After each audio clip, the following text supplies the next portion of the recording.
आप मुझे ये बताइए कि जिस तरीके से आप कांग्रेस में रहते थे और आपका मैंडेट फिक्स होता था डोडा में कि अब्दुल मजीद वानी साहब को मैंडेट मिलेगा, आपने आज़ाद साहब की पार्टी अब ज्वाइन की है, डोडा जो मेन है डोडा ईस्ट, क्या इसमें आपका मैंडेट कंफर्म हो गया?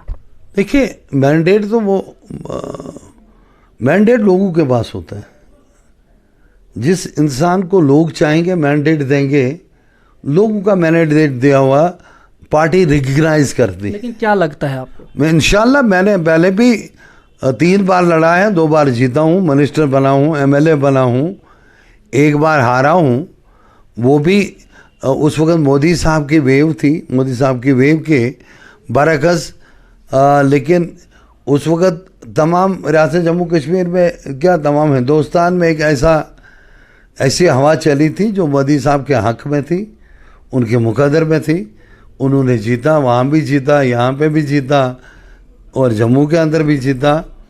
तो इंशाल्लाह आने वाले वक्त में आप देखेंगे खुद कि हमने जो हमारा मिशन है वो यहाँ से इलेक्शन लड़ना है और इलेक्शन लड़कर कामयाबी हासिल करना है। यानी डोडा ईस्ट से आप लड़ेंगे इंशाल्लाह। मैं अच्छा, और सबसे बड़ी बात जो आप सब लोगों के दिमाग में चल रही थी कि आखिरकार डोडा के अंदर डेमोक्रेटिक आज़ाद पार्टी में डोडा ईस्ट के अंदर मैंडेट किसको मिलेगा, तो अब्दुल मजीद वानी साहब ने आज खुद अपने मुंह से ये बोला कि उन्हीं को ये मैंडेट मिलने वाला है। और यानी कि ये बात अब कंफर्म हो गई है कि इन्हीं को ये जो है मैंडेट मिलने वाला है। क्योंकि अगर देखा जाए, ये पहले तो कुछ खामोश रह गए थे बोलने से, लेकिन बाद में पता नहीं किस वजह से इन्होंने आज साबित कर दिया कि इन्हीं को वो मैंडेट मिलने वाला है, क्योंकि इसमें इशारा कहीं ना कहीं ऊपर से ही होगा।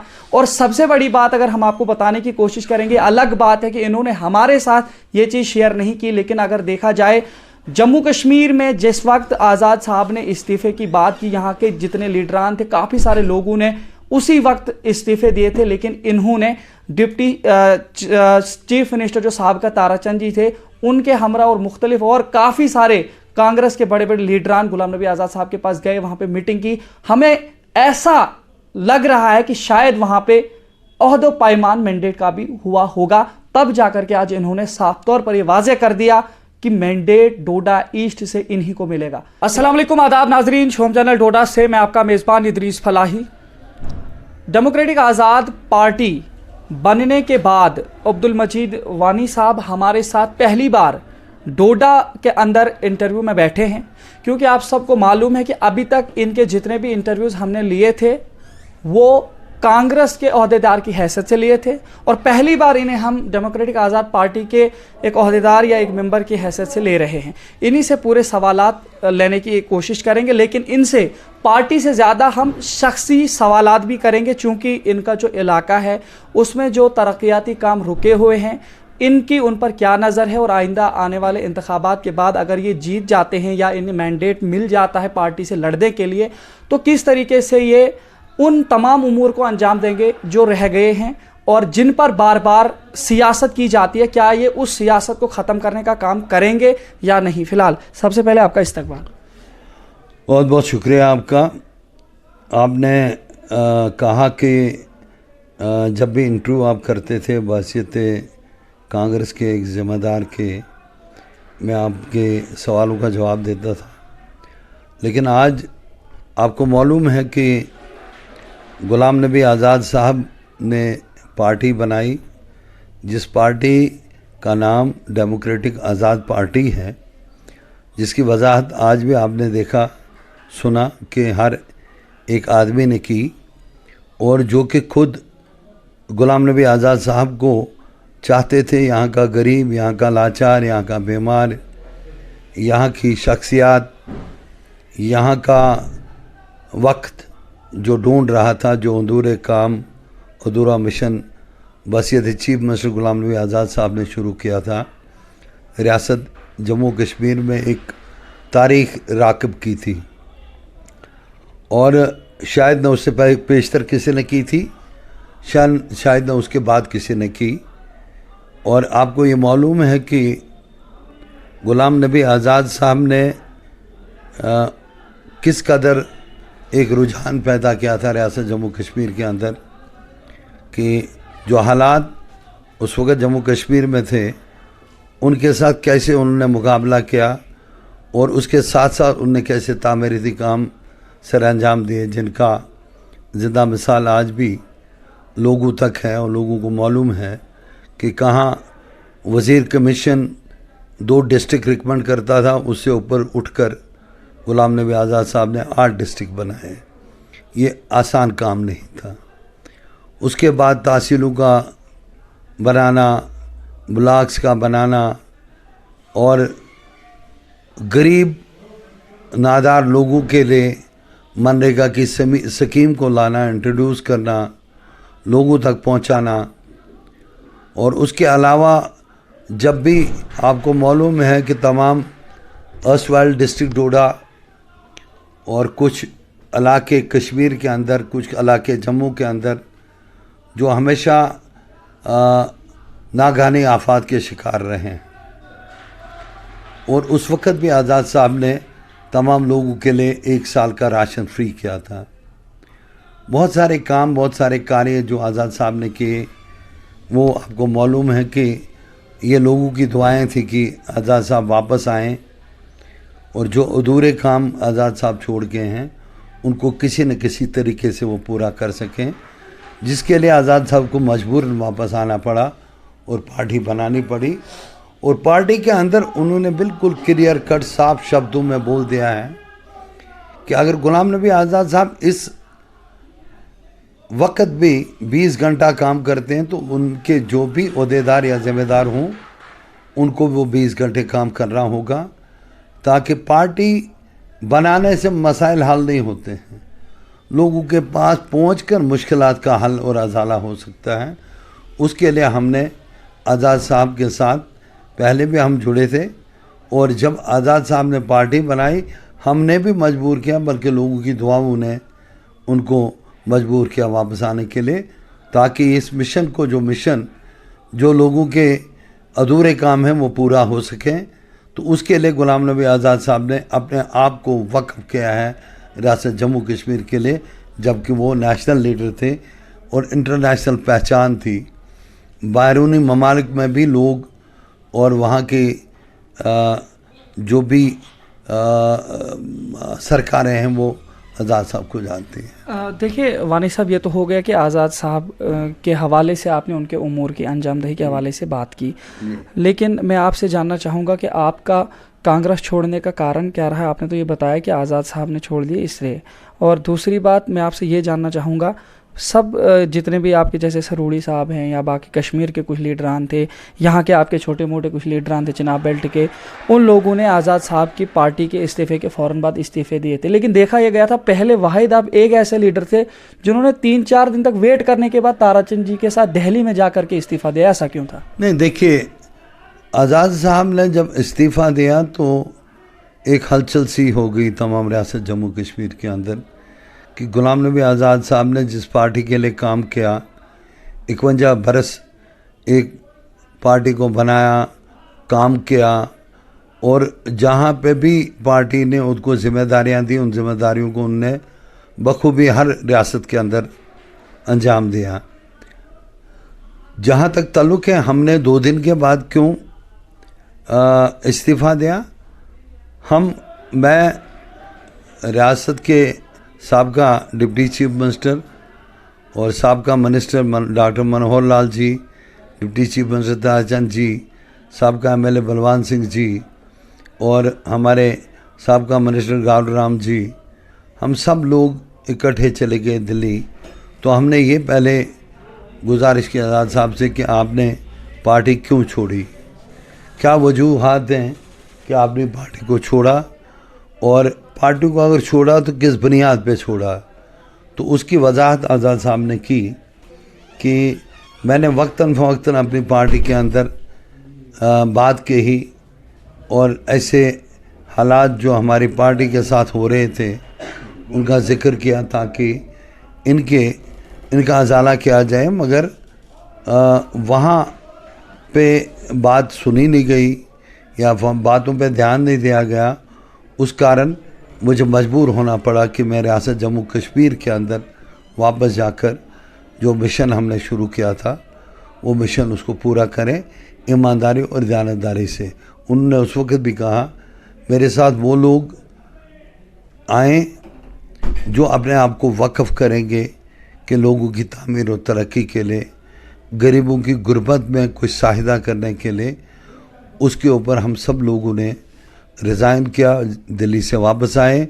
और जब हमने रिज़ाइन किया उस वक्त 250 लोगों ने रिज़ाइन किया और 64 लीडर बैठे हुए थे प्रेस कॉन्फ्रेंस में, जबकि G23 वहाँ कहा गया था और G64 हमें जम्मू में कहा गया था।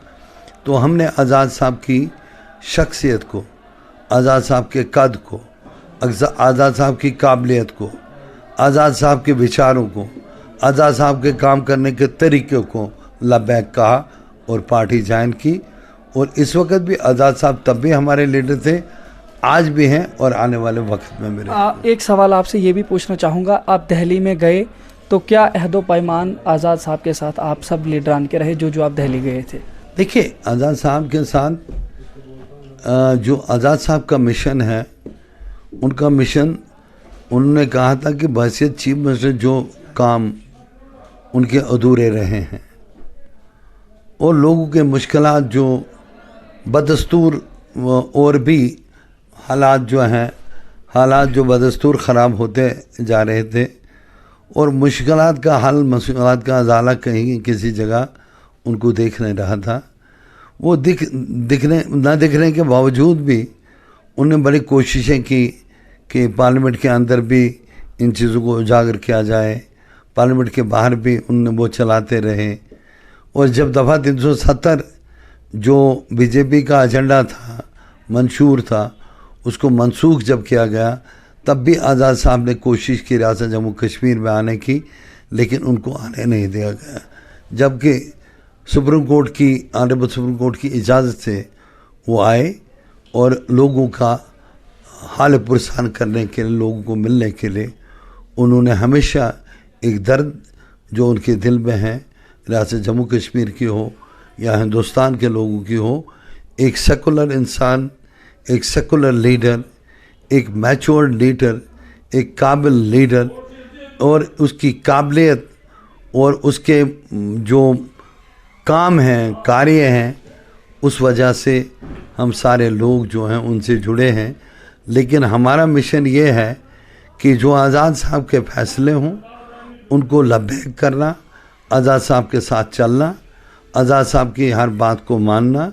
लेकिन अब कुछ लोग ऐसे हैं कि जो इससे पेशतर साजिशें होती थी वो इस पार्टी के अंदर नहीं होगी। आज भी हमें मिलने को लगा कि कुछ लोग जो नशे के हालत में, जिन लोगों ने कोई नारेबाजी की है, मैं नहीं जानता वो कौन लोग हैं, कहाँ से आए हैं, लेकिन अगर ये किसी के स्पॉन्सर्ड है, किसी ने भेजे हैं, तो इनके ख़िलाफ़ कार्रवाई की जाएगी और ये डीएपी पार्टी करेगी। और ये क्यों आए?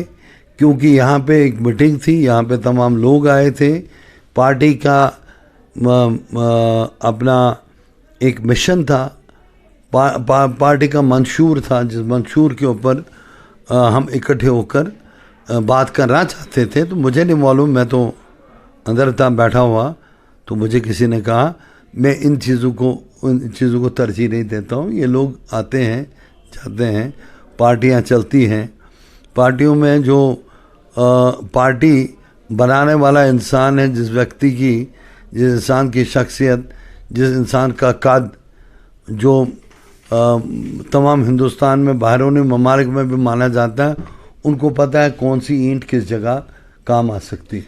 आप मुझे ये बताइए कि जिस तरीके से आप कांग्रेस में रहते थे और आपका मैंडेट फिक्स होता था डोडा में कि अब्दुल मजीद वानी साहब को मैंडेट मिलेगा, आपने आज़ाद साहब की पार्टी अब ज्वाइन की है, डोडा जो मेन है, डोडा ईस्ट, क्या इसमें आपका मैंडेट कंफर्म हो गया? देखिए, मैंडेट तो वो मैंडेट लोगों के पास होता है। जिस इंसान को लोग चाहेंगे मैंडेट देंगे, लोगों का मैंडेट दिया हुआ पार्टी रिकग्नाइज करती है। लेकिन क्या लगता है आपको? मैं इंशाल्लाह, मैंने पहले भी 3 बार लड़ा है, 2 बार जीता हूँ, मिनिस्टर बना हूँ, एमएलए बना हूँ, 1 बार हारा हूँ, वो भी उस वक्त मोदी साहब की वेव थी। मोदी साहब की वेव के बरअकस लेकिन उस वक़्त तमाम रियासत जम्मू कश्मीर में क्या तमाम हिंदुस्तान में एक ऐसी हवा चली थी जो मोदी साहब के हक़ में थी, उनके मुकद्दर में थी। उन्होंने जीता, वहाँ भी जीता, यहाँ पे भी जीता और जम्मू के अंदर भी जीता। तो इंशाल्लाह आने वाले वक्त में आप देखेंगे खुद कि हमने जो हमारा मिशन है वो यहाँ से इलेक्शन लड़ना है और इलेक्शन लड़कर कामयाबी हासिल करना है। यानी डोडा ईस्ट से आप लड़ेंगे इंशाल्लाह। मैं अच्छा, आपने जिस तरीके से अभी बताया, अब मेरे पास एक जहन में सवाल ये भी उभर के आता है, काफ़ी सारे आपके ख़ास तौर से आपके कांग्रेस के जो पहले ओहदेदार ने जिन्होंने कांग्रेस नहीं छोड़ी, तो इन सब लोगों का कहना है कि आज़ाद साहब स्पॉन्सर्ड हैं बीजेपी गवर्नमेंट के, और कहीं ना कहीं आप सब लोग अब कहीं ना कहीं मोदी जी की बोलियां बोलने लग गए। देखो, स्पॉन्सर्ड गुलाम नबी आज़ाद सेकुलर आदमी है, सेकुलर कैरेक्टर के इंसान है। उसने राष्ट्रपिता महात्मा गांधी जी के पॉलिसी और प्रोग्राम पे चलने वाले इंसान हैं। अगर उसने वो किसी चीज़ की टीम बनते फिर तो आज वो प्रेसिडेंट होते या वाइस प्रेसिडेंट होते। तो ये लोगों का, जो लोग बोगलाहट के शिकार हैं, वही ऐसे प्रोपेगेंडा करते हैं। अब ये हो गया कि मोदी जी का अगर मुझे ये कोई कहेगा कि प्राइम मिनिस्टर को गालियाँ दो, तो मैं अपनी हदूद से बाहर तो नहीं जाऊँगा ना। मैंने तो नहीं बनाया तमाम हिंदुस्तान के लोगों ने उसको। तो अब मुझे अगर मेरी गालियाँ देने से लोग खुश हो जाते हैं तो वो मेरी कमजोरी है। मैं क्यों अपने आवाज़ को खराब, मैं क्यों अपनी ज़बान को खराब करूँ? क्या ये वो सोच रखने वाले हैं जो कि गुलाम नबी आज़ाद साहब भी गाली दे दे प्राइम मिनिस्टर को, वहाँ उसकी सरकार को? वो उन्होंने एक शख्सियत बनाई है अपनी ज़िंदगी में, एक शख्सियत की हैसियत से, और जो कद उन्होंने सियासत में बनाया शायद अभी तक किसी का उतना कद नहीं है। अब ये लोग जो प्रोपेगेंडा करने वाले हैं वो बोगलाहट के शिकार हैं। वो बोगलाहट अगर नहीं आई होती तो ऐसी बातें नहीं करते। गुलाम नबी आज़ाद साहब ने कभी भी किसी चीज़ के, जो लोगों की हित की बात हो, किसी के साथ कभी कंप्रोमाइज़ नहीं किया, चाहे वो कोई भी दुनिया की ताकत हो, क्योंकि ये लोगों की हित की बात है। एक आखिरी सवाल, कॉन्स्टिट्यूएंसी डोडा ईस्ट से सबसे पहले तो आपने आज साबित कर दिया कि आपको मैंडेट मिल जाएगा, और अब मैं इसी हवाले से आपको सवाल करना चाहूँगा, डोडा ईस्ट के अंदर जो काम बाकी रह गए हैं, जिन पर सियासत होने की वजह से वो काम अधूरे हैं और तरक्की नहीं हो पा रही है, क्योंकि बीजेपी शायद उसको इसलिए नहीं करना चाहती है क्योंकि वो उस पर आपकी सियासत पर सवालात खड़े करने चाहते हैं, और अगर देखा जाए दूसरी पार्टियों को भी उस चीज़ से मौका मिलता है। लेकिन हम आपसे जानने की कोशिश करेंगे, अगर डोडा ईस्ट से आपको अब मैंडेट, तो आपने बता दिया, आप इलेक्शन जीत जाते हैं, वो सारे कार्य जिन पर आपके कामों पर सियासत होती है वो बंद करेंगे आप या नहीं? भाई मेरी आप बात सुनो, ना तजुर्बाकारों के साथ मेरे मुझे क्यों कंपेयर करते हो? ना तजुर्बाकार जो लोग उसके बाद आए बने, तो वो क्या मेरे कामों को रोक सकते हैं? काम तो कोई रोक नहीं सकता है, बल्कि ना तजुर्बाकारी ने उनको काम कर नहीं सके, उनकी ना तजुर्बाकारी। तो वो किसी मेरे काम को रोक कोई नहीं सकता था। जो हमने किया, हमने बताया काम कैसे किया जाता है, सड़कों को कैसे बनाया जाता है, ब्रिजेस कैसे बनाए जाते हैं, स्कूल कैसे बनाए जाते हैं, अपग्रेडेशन कैसे की जाती है, लोगों को, बेरोजगारों, नौजवानों को कैसे रोज़गार दिया जाता है, ये हमने उनको बताया। अगर उनमें काबिलियत होती तो इस रोज़गार को आगे ले जाते हैं, इन कार्यों को आगे ले जाते हैं। इसका मतलब वो उस काबिल नहीं है। जिन लोगों ने भी नेतृत्व किया है यहाँ का, तो मजबूर अवाम भी है और वो कार्य भी हैं। वो कह रहे हैं दोबारा आ जाओ ताकि आप ही लोग हमें आगे ले जाओगे और कोई नहीं ले जाएगा। बहुत बहुत शुक्रिया। हमारे साथ बात कर रहे थे साबिका MLA डोडा, और इस वक्त के पार्टी के आज़ाद पार्टी जो है इस वक्त नई बनी है, डेमोक्रेटिक आज़ाद पार्टी, उसके भी एक मेंबर हैं और कुछ ओहदे पर भी इनको रखा गया है। तो फिलहाल इनके साथ पूरी जानकारी हमने ली, और फिलहाल ये थी आज की बड़ी खबर। फिलहाल इसी तरह देखते रहे शोम चैनल डोडा। अपने मेजबान इदरीस फलाई को दीजिए इजाज़त, मजीद पेशकश करेंगे, तब तक के लिए अल्लाह हाफिज़।